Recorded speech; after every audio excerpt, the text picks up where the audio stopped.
Welcome to Colorado Criminal Defense with James Colgan. From the Front Range to the courtroom, this is Colorado Criminal Defense with James Colgan. When your freedom and reputation are on the line, experience is the only thing that matters. In each episode, we go behind the scenes of the justice system with James, a seasoned defense attorney dedicated to fighting for the accused across the state of Colorado. Whether you're facing charges or just want to understand your legal options, you're in the right place. I'm Lisa Mosbey, your host, and today we're talking about what happens after an arrest in Colorado. James, so great to be back with you today. Good morning, Lisa. How are you? I'm well. James, I want to walk through what happens immediately after an arrest in Colorado, from the moment someone is taken into custody to when they're placed in a holding facility. There's a number of things that let's keep in mind. First of all, many people talk about the fact that the police have to read you their rights. That's actually true. Once you're placed in custody, any more questioning that the police have about the case, if they don't read you their rights, and we've all heard about what your rights are on TV, right to remain silent, right to have an attorney present. That is true. Once you're in custody, do not answer questions unless they've read you your rights. So please pay attention to that. You'll then be transported to the police department where you'll be booked. Now, the booking questions, how old are you, where do you live, those kind of things, are not things that need to have your rights associated with them. In other words, they don't have to read you the rights to ask you where you live, how old you are, what's your date of birth. Anything about the case, they do have to read you your rights, your Miranda rights. You'll then be fingerprinted, photographed, and then usually placed in a holding cell where a bond is set. Now, in Colorado at least, for domestic violence cases, you will have to spend the day in jail until you see a judge the next day. In other words, you can't bond out the night of a domestic violence incident until you've seen a judge. The theory behind that is there's a cooling off period where everybody gets away from each other and everybody can kind of settle down. It's considered for the victim's safety to have the person spend the night in jail. Now, whether or not that's an appropriate theory, that's another show. But regardless, that's what happens in Colorado. So then usually what a judge will do is look at a schedule of bonds. Depending on the level of charge, depends on what the recommended bond will be for that particular charge. For example, a class 2 felony, which is not the most grave or serious charge in Colorado, it may have a $50,000 bond, where something like drunk driving may have a $1,000 bond. The judge is really the person that decides what your bond is going to be. He can stick with that schedule. He can make it a cash, property, or surety bond, which means you have to pay the $50,000 cash or the $1,000 cash. A surety, which means a bondsman. Property, which means you put up the mortgage to your house, put up the title to your house in order to secure the bond. Or you may get a personal recognizance bond. Now, what goes into those factors and what causes a judge to vary from that schedule often and most of the time is your criminal history. If you don't have a criminal history, depending on the charge and whether it's a violent crime or not, you're very likely to get a personal recognizance bond, which basically means you're going to be released on the honor system. You promise to show up in court, and they'll give you the opportunity to show up in court when your court shows up. If you don't, then there'll be a money bond. But people with no criminal history in a nonviolent case will often be allowed to get a personal recognizance bond. And then we start the case, we start the arraignment, we start the pretrial conferences. That's how we get into the system. James, I want to unpack some of those. It's a lot of details, a lot of steps that go through this. What does the booking process actually involve, and where do people get caught off guard during that booking process? It's not something we do every day.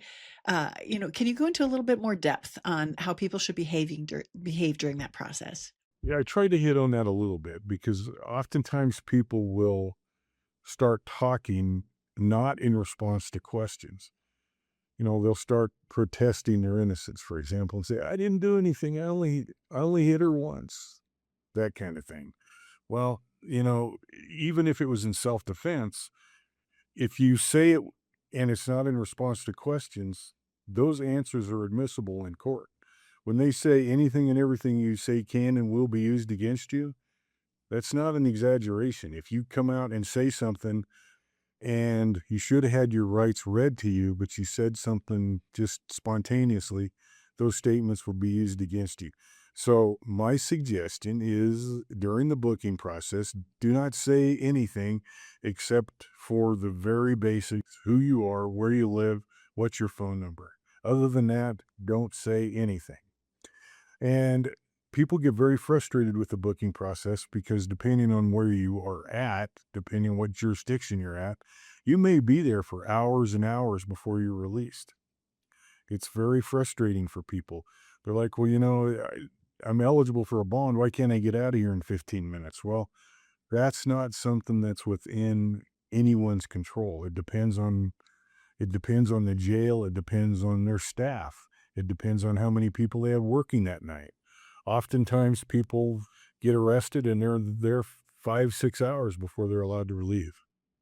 And you mentioned that the judge is the one that ultimately makes the decision, that they have to see a judge before they can be released. What determines whether someone is released quickly or held in jail? And how early do those decisions start getting made?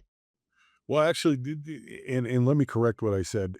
You don't always have to see a judge before a bond is posted, except for uh, cases in which they're held for no bond, such as murder or domestic violence cases, where there's a mandatory protection order that's put in place to protect all parties. So if you were arrested, for example, on a theft case and there's a bond, you don't have to see a judge before you post a bond on a theft case. On a domestic violence case or a crime of violence, you may have to see a judge before you're released on bond. Ah, I misunderstood. James, at what point does a prosecutor start reviewing the case, and what are they focusing on early on?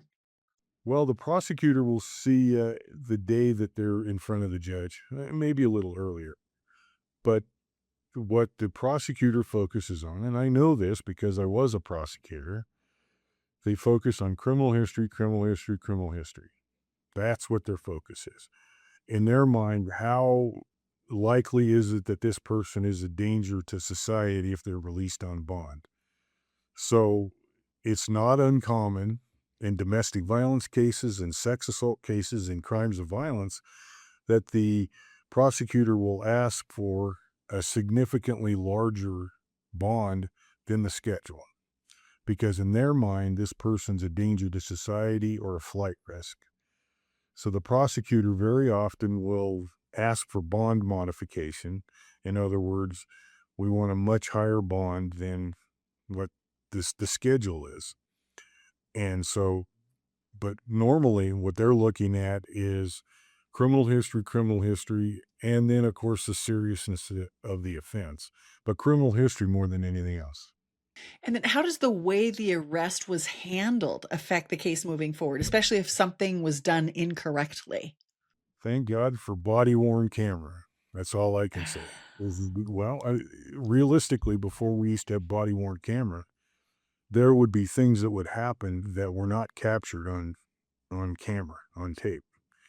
And so um, it's much, much easier to take a look at the arrest from the point of the arrest through the booking process to determine if something illegal or improper or unconstitutional has happened.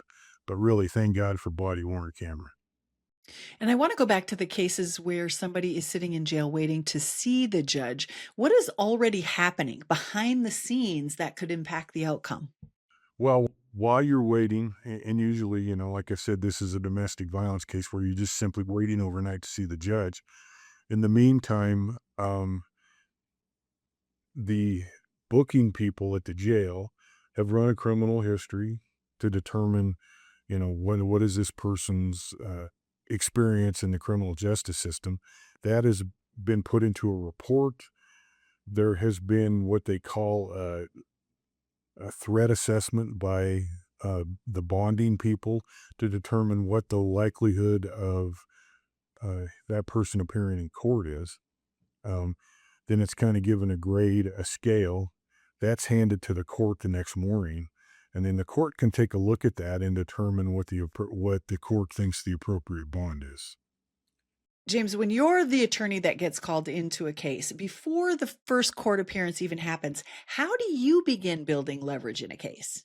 Well, I rarely am called before the very first court appearance, which is, for example, in a domestic case. Sometimes I'm called before that very first court appearance. Most of the time, I'm not.